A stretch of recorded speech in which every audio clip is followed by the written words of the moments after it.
Welcome friends. मैं अनुभव राज आपके अपनी यूट्यूब चैनल इंजीनियर्स अनुभव पे आप सभी का स्वागत है। और काफ़ी 3-4 दिनों से कोई अपडेट आपके लिए लेकर मैं नहीं आया था। आप लोग परेशान थे कि आखिर क्या कुछ चल रहा है, क्या कुछ हो रहा है। इतनी बड़ी घटना घट गई पूरे प्रदेश में और सर अभी तक चुप क्यों थे। बहुत लोग इस सोच रहे थे कि सर चुप हो गए, पता नहीं क्या क्या। तो आज हम पूरी डिटेल चर्चा करेंगे एक एक बिंदुओं पर, और हम लोगों ने अभी तक क्या अचीव किया है और क्या कुछ तैयारी थी हमारी और जिस पर हम लोग काम कर रहे थे, और अब आगे क्या करना है। उस सारे प्लानिंग्स की आज चर्चा एक एक करके हम इस वीडियो के माध्यम से आपको जानकारी देंगे।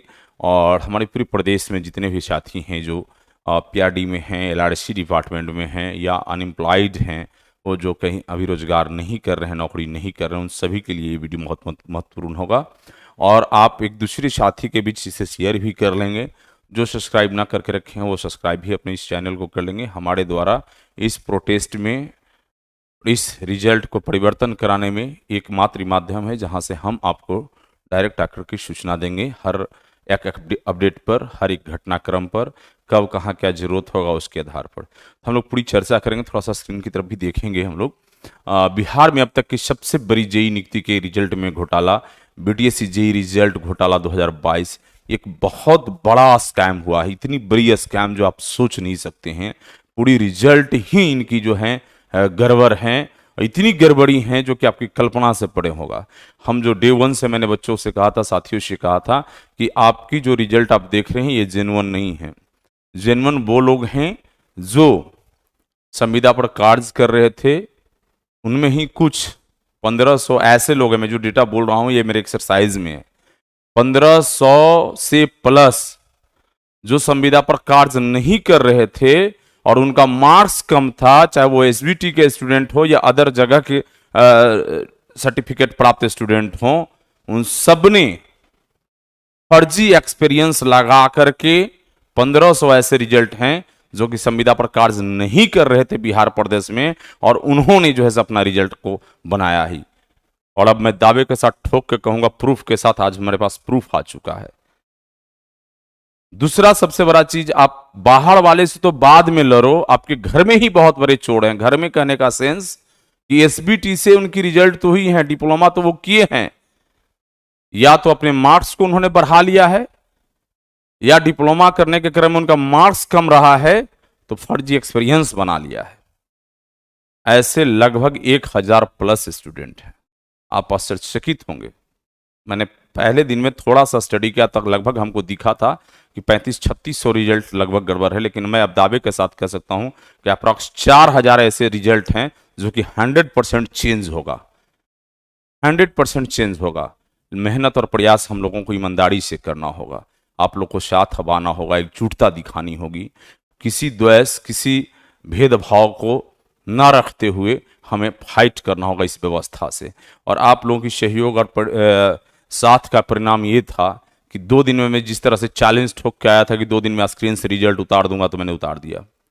रिजल्ट जांच की पूरी प्रक्रिया में आ गई है, पूरी जांच के घेरे में पूरी रिजल्ट है। दूसरी सबसे महत्वपूर्ण चीजें, ये तो हमारे अपने घर के जो बच्चे हैं जो पॉलिटेक्निक हमारे बिहार से ही किए थे या कम मार्क्स हैं, फर्जी एक्सपीरियंस लगाए या फॉर्म भरने के क्रम ही अपने मार्क्स को एडिट करके बढ़ा लिए। इसमें एक और मामला प्रकाश में आया कि हमारे आपके सर्टिफिकेट और मार्क्स को स्कैन करके और उन्होंने अपना नाम एडिट करके डाल दिया। वो हमारे यहाँ है नहीं, वो हमारे यहाँ के स्टूडेंट नहीं हैं, हमारे यहाँ न पढ़े भी हैं, और अपने आप को एसबीटी घोषित करके उन्होंने कोशिश करा कि हमको एसबीटी से वेरिफिकेशन करवा लेंगे, पैसा तैसा लाख 250 जो भी दे करके, और हमारा रिजल्ट बन जाएगा। ऐसे भी बहुत सारे अभ्यर्थी हैं, बहुत सारे, क्योंकि हमारी रिसर्च टीम अभी भी रिसर्च कर रही है और हर रोज एक नई नई डाटा आपके सामने आ रहा है और एकदम पुख्ता प्रमाण के साथ। तो पूरी की पूरी, हाँ, जो बच्चे जेन्युइन रिजल्ट हैं वो हताश होते हैं, उनको लगता है कि अब पता नहीं अब क्या हो जाएगा। देखिए, आप हताश मत होइए। जिनकी जेन्युइन रिजल्ट हैं, जब आपको इस प्रक्रिया और इस व्यवस्था में आपकी रिजल्ट हो गई, मानो 20 दिन बाद, महीना दिन बाद ही रिजल्ट आता है आपके लिए, तो कोई आपत्ति तो है नहीं। आप जो सबसे नीचे की डिपार्टमेंट आपने ज्वाइन किया चॉइस का, वो आने वाले दिन में जब रिजल्ट रिवाइज होगा, रिजल्ट जब चेंज होगा, तो आपके लिए और बेनिफिशियल होगा। आप टॉप डिपार्टमेंट में जा सकते हैं जो अपने चॉइस में किया था। तो तो आपके लिए तो और ज्यादा बेनिफिट है। तो आप क्यों चिल्ला रहे हो, आप क्यों परेशान हो रहे हो? बहुतों लोगों को लग रहा है कि अब तो क्या होगा, नहीं होगा। नहीं, नो, जो जेन्युइन है उनकी एक अधिकार मारी नहीं जाएगी। जिन्होंने फर्जी तरीके से फॉर्म भरा है, फॉर्म में गलत इंफॉर्मेशन दिया है, फॉर्म में गलत जानकारी है, उन सारे लोगों को मैं रद्द कराऊंगा एक एक करके, एक एक करके सारे लोग। ये जब तक कंप्लीट नहीं होगा, ये संघर्ष हम लोगों की जारी रहेगा। आप लोगों की साथ मिलना चाहिए। प्यारे स्टूडेंट्स, कुल मिलाकर के अभी तक के हमारे डाटा जो भी आए हैं, जो बाहरी सर्टिफिकेट खरीद के आए थे हमारे यहाँ के बच्चे, और एक घटना और बताता हूं मैं, कुछ बच्चे मैकेनिकल का, इलेक्ट्रिकल का, इलेक्ट्रॉनिक्स का, जो हमारे सेशन में, हमसे पूर्व के सेशन में या हमसे बाद के सेशन में पॉलिटेक्निक किए और देखा कि मैकेनिकल की रोजगार नहीं है, इलेक्ट्रिकल की रोजगार नहीं है, और जाकर के डिग्री खरीद के 17 में 18 में लेकर के चले आए। फॉर्म भरने के 2 दिन पहले तक का डिग्री खरीद करके उन्होंने उनकी साइन किया हुआ है और लेके चले आए। ये भूल गए कि हमने कहीं पहले मैकेनिकल से, इलेक्ट्रिकल से, इलेक्ट्रॉनिक से डिप्लोमा किया है, और वो भी एक प्रूफ था हमारे पास। शायद लोग भूल गए। उनको पता चल जाएगा कि कैसे फर्जी डिग्री खरीद के नौकरी किया जाता है। तो पूरा का पूरा चीजें, और ये बहुत सारा चीज हम ये नहीं डायरेक्टली कह सकते हैं कि ये सिर्फ आयोग की सूझबूझ साजिश है। नहीं, आयोग से भूल भी हो सकती है। आयोग सोच भी नहीं पाया था कि इतने स्तर पर हमारे स्टूडेंट फर्जी तरीके से आवेदन कर रखे हैं। आयोग को चाहिए था कि इन आवेदनों को रद्द करना। गलती मेजर यहां है, क्योंकि यहां बहुत ज्यादा बड़ा चीजें कहेंगे तो वो संविदा कर्मी जो हमारे बहाल हैं, वो भाई आप ऐसे भी परमानेंट होने जा रहे हो, आपके लिए तो सरकार ऐसे ही कंसिडर कर लिया, आपको तो सर्विस बुक वगैरह भी खोलने की बात आ गई। आप क्यों परेशान हो? आप कहीं ना कहीं कुछ पैसे उठा रहे हो, सैलरी, जिनके घर सैलरी नहीं जा रहा है, जो रोजगार की तलाश में थे, आपसे पहले भी विनती करते थे, आपने तो पूरी व्यवस्था को ही गलत बना दिया। मैं इस बात को पहले भी कहता था, आप लोगों को सच्चाई सुनकर बहुत तकलीफ होता था, लेकिन ये आपकी प्रयास के कारण ही इतनी व्यवस्था गलत हुआ है। मैं बार बार बोल रहा हूं, आपको तो ऐसे परमानेंट होना है श्रीमान, 2 दिन बाद हो या 4 दिन बाद हो जाओ, इतनी जल्दी क्या पड़ी है आपकी ज्वाइन करने की? आपने तो बैठ करके आयोग में चॉइस अपने मन अकॉर्डिंग फुलफिल करा लिया, जैसे बना वैसे। 60% ओपन सीट में आपको आरसीडी मिल गया तो वहां पर रजिस्ट करा लिए। अब जरूरत लगा तो 40% में आपको जहां जरूरत लगा कि आरसीडी और टॉप डिपार्टमेंट मिल सकता है, तो वहां अपने आपको भर लिए। तो ये चीजें आपको शायद पता नहीं इतनी शर्मसार करने वाली हैं। आप यदि सीनियर हैं सबका और आपकी इतनी गंदी मानसिकता है, तो भगवान मालिक आप मानव नहीं हो, आप मानव नहीं हो, दानव का रूप हो। आप इतनी मर गई है आत्मा आपके प्रति। कभी मैंने बुरा हृदय नहीं रखा, बुरा स्नेह नहीं रखा, बुरा आपके लिए मैंने कभी नहीं सोचा, लेकिन आप हम सबों बेरोजगारों के लिए आपने इतनी बुरी ख्याल रखा है। सिर्फ आपने सोचा कि मेरा किसी तरह हो जाए, दुनिया कहीं चला जाए, उससे कोई मतलब नहीं। उन बच्चों को क्या, जो आप पर विश्वास करके आपके साथ खड़ा होकर के आपके इशारों पर काम किया, उसको कितना बड़ा ब्लैकमेल किए हो आप, जो खुद आप सोच लो। चाहे वो 17 सेशन के बच्चे हैं हमारे पास आउट, या 18 के हैं, या 19 के बच्चे पास आउट हैं, सबको आपने चीट कर लिया। उनको रोड पर भेजते थे, रिजल्ट पब्लिश कराओ, भीड़ लगाओ, हंगामा कराओ। अनुभव राज को तो कहा था कि देखो एग्जाम कराने की बात करता है तो रद्द करा देगा, बहाली फंसा देगा। सारे बच्चे ने कहा कि सर आप छोड़ दो, हम लोगों की मेरिट बन जाएगी। आज कितनी की मेरिट बन गई, मैं पूछना चाहता हूं आज की इस वीडियो के माध्यम से, कौन लोग हैं? और आप लोगों ने एप्लीकेशन लिखा हमारे खिलाफ कंप्लेन करो, मैं एफआईआर से डरता नहीं हूं। पहले ये मन से बातें निकाल दो। आप लोग भारत के धरती पर जन्म लिए हैं तो यहां केस कानून प्रक्रिया से गुजरना होगा, ये सामान्य प्रोसेस है। मैं अपने अधिकार के आवाज लगाऊं तो मैं असामाजिक तत्व का व्यक्ति हूं? क्या शब्द हैं आपके पास चयन करने का? मैं अपने अधिकार की बात करूं तो मैं असामाजिक तत्व का व्यक्ति हो गया। ये कोचिंग संचालक हैं, हां मैं कहता हूं कि मैं कोचिंग संचालक हूं। मैं चोरी नहीं किया हूं साहब, मेरी नौकरी नहीं होगा तो मैं कुछ काम करूंगा, जो नॉलेज है उसी के आधार पर मैं काम करूंगा ना। लेकिन आप ये भूल गए कि बीटीएससी का मैं एक अभ्यर्थी भी हूं, मैं एक एप्लीकेंट भी हूं बीटीएससी का, जहां से मैं भी रोजगार का एक उम्मीद रखा हूं। मैं पहले दिन के वीडियो में कहा था कि मैं अपने लिए लड़ रहा हूं। जब मैं अपने लिए लड़ूंगा तो आगे पीछे किसी को मैं नहीं सोचूंगा कि कौन मेरा अपना है, कौन पराया है। यदि आप गलत किए हो, बाहर जाओगे, जितनी ताकत होगा मैं लगा दूंगा आपके लिए। हम ये नहीं सोचेंगे कि आप मेरे अपने हैं, क्योंकि आप गलत करते समय ये नहीं सोचे थे कि अनुभवराज भी मेरे अपने हैं, उनका रिजल्ट नहीं होगा, इस प्रक्रिया के तहत आप जो है कम नंबर ला करके भी आप टॉप मेरिट पर हो। तो ये पूरी प्रोसेस ही मतलब समझिए कि आयोग के द्वारा आयोग को आंख में धूल झोंक करके, मैं डायरेक्ट ऐसा कहूंगा कि आयोग घोटाला में संलिप्त है या नहीं है, मैं इस पर कोई आरोप नहीं लगाऊंगा, अभी नहीं आरोप लगाऊंगा। यदि आयोग कार्रवाई नहीं करती है तब मैं कहूंगा कि जो है आयोग जो है घोटाला में संलिप्त है।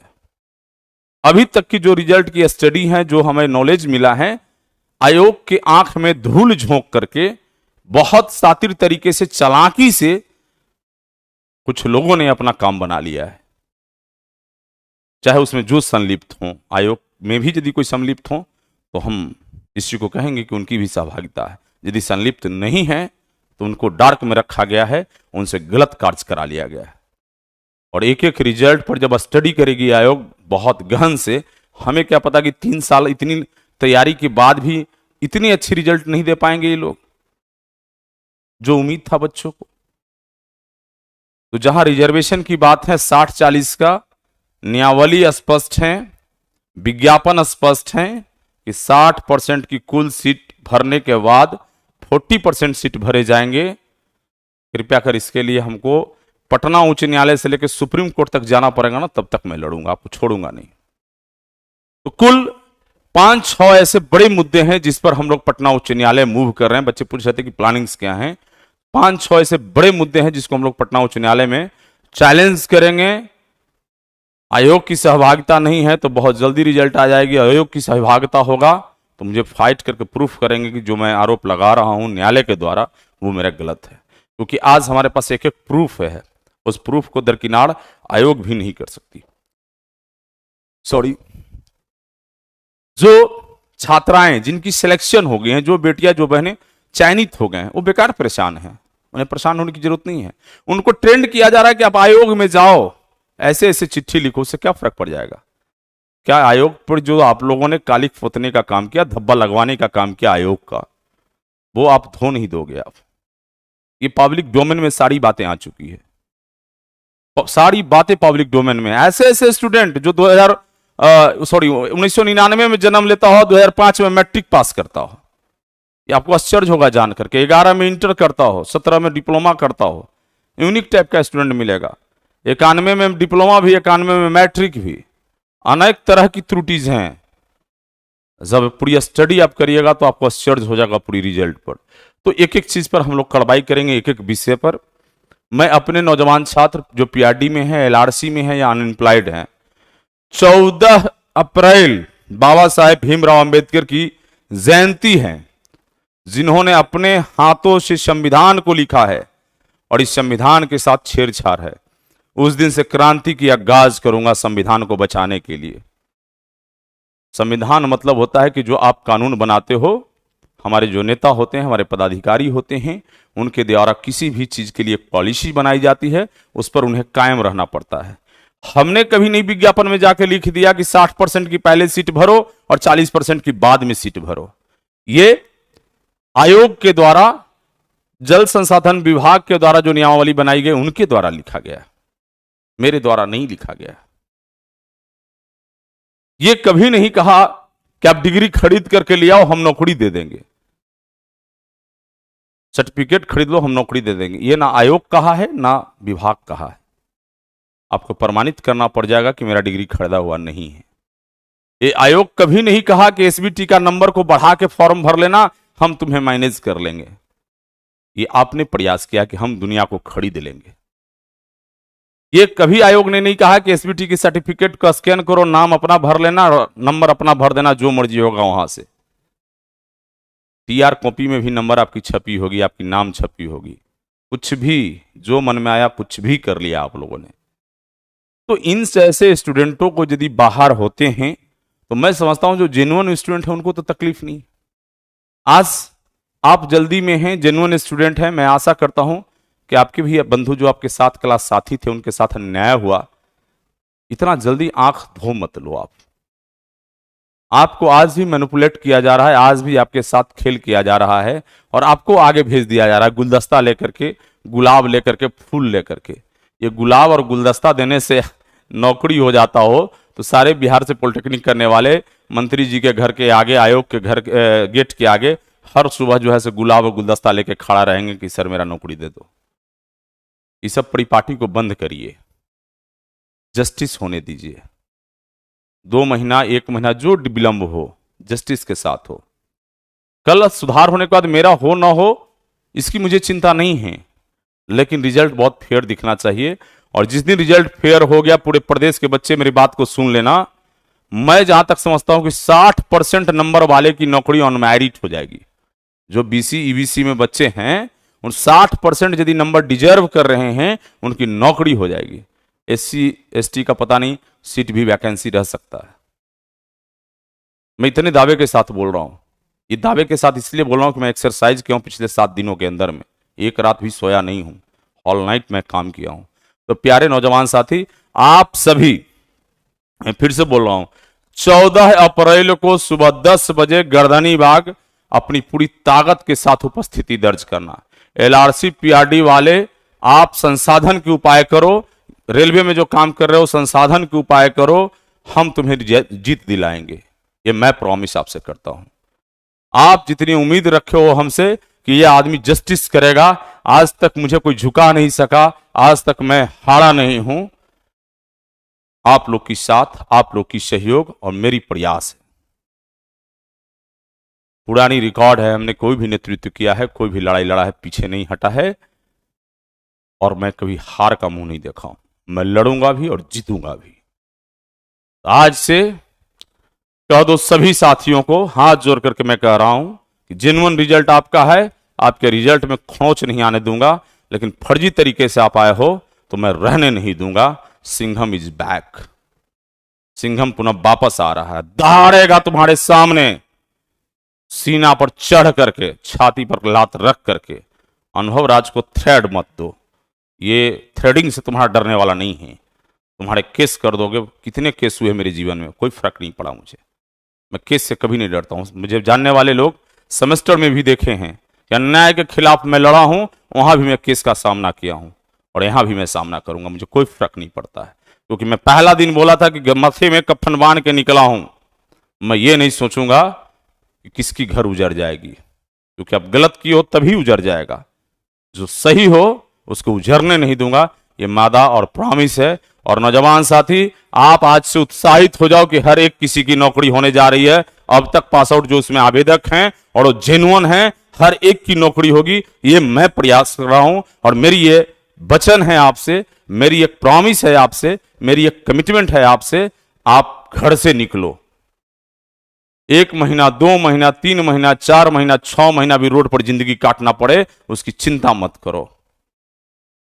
मैं बैठूंगा पटना के हॉट प्लेस पर, मैं देखूंगा कि इनकी ताकत है कि मुझे हिला देंगे आकर के। हजारों हजार की संख्या में गर्दनी बाग खाली नहीं होना चाहिए। 14 अप्रैल से अनिश्चितकालीन तक, जब तक रिजल्ट बन के पब्लिश नहीं हो जाएगा जेन्युइन, तब तक मैं गर्दनी बाग खाली नहीं करूंगा। सब चले जाओगे तो लास्ट में अकेला अनुभव राज भी बैठा रहेगा, लेकिन मैं लड़ता रहूंगा तुमसे, इस व्यवस्था से, इस गलत नीति से, इस गलत के खिलाफ। घोटाला जो आप लोगों ने किया है, मैं अभी आयोग को कुछ नहीं कहूंगा। एक उम्मीद हमें बची है, इस वीडियो के माध्यम से आज भी बता दे रहा हूं कि मैं शुरू से कहता था कि एक ईमानदार आदमी उस सिस्टम में है तो पूरी व्यवस्था बदल के रख दूंगा। मुझे पूर्ण विश्वास है चेयरमैन सर से, आशा ही नहीं पूर्ण विश्वास है कि मेरे साथ अन्याय नहीं होगा। यदि चेयरमैन साहब हमारी इस वीडियो को आप देख पा रहे हैं तो आपसे विनती है कि मैं जितनी टॉपिक इसमें बताया हूं उस पर आप काम कर लो, सारे चोर आपको सामने नजर आ जाएंगे। मैं मिलूंगा भी सर बहुत जल्द आपसे, एक एक चीज को रखूंगा आपसे, एक एक चीजों को एकदम प्रूफ के साथ बात करूंगा आपसे, एक एक डाटा पर, एक एक रिजल्ट पर, एक एक रजिस्ट्रेशन नंबर पर कि इन्होंने क्या करा था और किस माध्यम से इनकी रिजल्ट हुई है। बहुत जल्द अगले न्यू अपडेट के साथ आएंगे। चलते चलते फिर से मैं कह रहा हूं, पीआरडी, एलआरसी, रेलवे, जो भी स्टूडेंट्स हमारे जहां भी हैं, 14 तारीख से पहले संसाधन व्यवस्था मजबूत कर लेना। मैं संसाधन बोलता हूं, लड़ाई के लिए ढाल तलवार संसाधन की जरूरत होता है, तो 14 तारीख से पहले संसाधन तुम्हारी मजबूत हो जानी चाहिए। अगली 6 महीने तक की लड़ाई के लिए 6 महीने बाद सोचेंगे। मैं 6 महीने तक की तैयारी करके आ रहा हूं, 180 दिन तक मैं चिल्लाऊंगा। और मैं आशा करता हूं कि जिनको सुनाई नहीं देगा ना, तो कान साफ करके भी मैं सुना दूंगा कि आपने गलत क्या किया है। मिलते हैं बहुत जल्द। Thank you.